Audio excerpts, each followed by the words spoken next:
I cannot express how much I love that opening.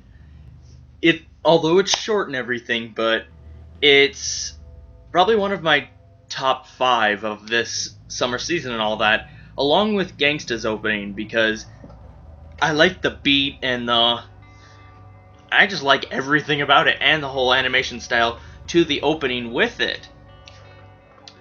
So, on Overlord Episode 2, we did have some characterization for the NPCs, some clarifications, some realizations, and some foreshadowing. For me, it was a good episode. Some of you might say it's too slow or not much would happen and all that, but there was a lot more comedy in this one because we had Yonder Girls, Shaltir and Albedo. They were at each other's throats over Momonga and everything, and you have Demigura, and he's just like, he should have a wife soon and an heir. And you see Kyoktis going, and he could ride on my shoulders, and Kyoktis is often dead in La La Land dreaming over that, and he's just like, that would be wonderful. This needs to happen. So we had characterization over a little bit of all of them. They say how they felt about him, like the twins were like, he's really kind, he's different than what I expected. Albedo's like, well, I love him and he's supreme leader. Demigura says he's inscrutable and he makes wise decisions. Kyokta says he's a fine warrior and everything, and he's fit to rule, and so on and so on and so on. And we just... Before anything else, I want to say something. You could tell Madhouse exaggerated the facial expressions a little bit, but I'm not complaining, because Albedo's facial expressions when going yonder or just going absolutely fucking crazy over something, they were hilarious. When she was at Shaltir's throat and Shaltir was at her throat, and they were arguing who was going to be the main wife and who was going to be the wife number 2 and all that. Even when she was given the ring, a teleportation ring and all that, she waits for a moment, she's literally vibrating after Momonga gave it to her, and then, alright! She freaks the fuck out, and I love her facial expressions. Albedo, best girl.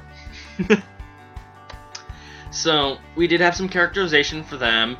They did pledge, and then we found out that the Great Tomb of Nazareth had gotten teleported somewhere. They're in the middle of a grasslands. So Momonga says they're going to get a better message system. They want to increase defense. They're going to have Mare, one of the twin Dark Elves, the boy and all that, who's dressed like a girl. They're going to have it so she pretty much she's going to make a mound out of there. She's going to turn it into a grassy mound. And they're going to make hills everywhere else so it blends in. Which I do like that tactic and all that. Then we had Sebas, who... Well, it was more of a Sebas Albedo comedy. She's like, and inform me if anything happens. Tell me if he needs me. If he needs me by his bedside, tell him I'll need to bathe first. But if he wants me to bathe first... You gotta love this. As for the clarifications we got this episode, we found out that the NPCs are aware that this guild had more than Momonga and everything about the previous members and all that. They're aware of that. They're aware that they were created by them. They call them the Supreme 41, I believe. 41, 42. And Momonga's one of them. So, that's the clarification and realization that we get. They realize they were created by this and all that, and I don't think we've had a self-aware NPC kind of thing like that before. So, we're gonna showcase the characters. They have more of they get more of their own personality kind of formed and all that, and their own antics. Then, for the second half of the episode, we have Momonga. It reveals he still can't use stuff unless he changes his ability by making himself armor. Then he can use swords and like that, because he was a mage class before. Which I do like his new armor. It is pretty badass. I'm not going to spoil what happens later on, because that armor really, really grew on me. And we also get the realization, well, for you guys, realization that Momonga now wants to pretty much conquer the world. But he's not going to be like a bad guy kind of thing. It's more of he's just really curious about the video and he wants to spread the name Ain's Own Ghoul down through the world. So if any other players were still there, they would recognize it and all that and maybe come back. Who knows? Then, we got the foreshadowing. We see an army move through and they're going to attack a village. And I will already say, they will clash. They will clash with Momonga.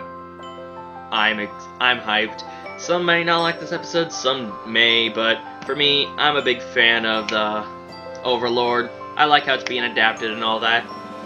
I love the character designs, the facial expressions, how we got clarified that these NPCs are self-aware of their creators and all that.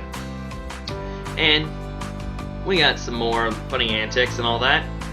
I don't trust it Demiurge right away because he's a demon supposedly and all that, and he has that aura that he's not too trustworthy.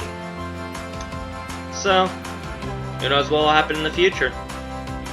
Thanks for watching. Be sure to leave a like, comment, subscribe for more reviews, reactions, vlogs, talks, walks, dogs, walks, blah blah blah blah blah blah. Be sure to follow the links in the description down to my Twitter so you can talk to me all day about whatever I've posted, any anime you want to talk about, any recommendations, etc.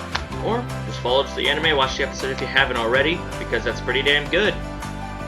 For myself, everyone has their own opinions, so don't bash on each other for if they don't like this and everything. Some may see it as slow-paced, but this one we got characterization, we had some funny antics, and we got some clarifications. So, thanks for watching, everybody. Enjoy your day. Be sure to check out the episode if you haven't already. This is Auto Ignition here, my lovely community. I'm signing off. Bye-bye. See you in the next video.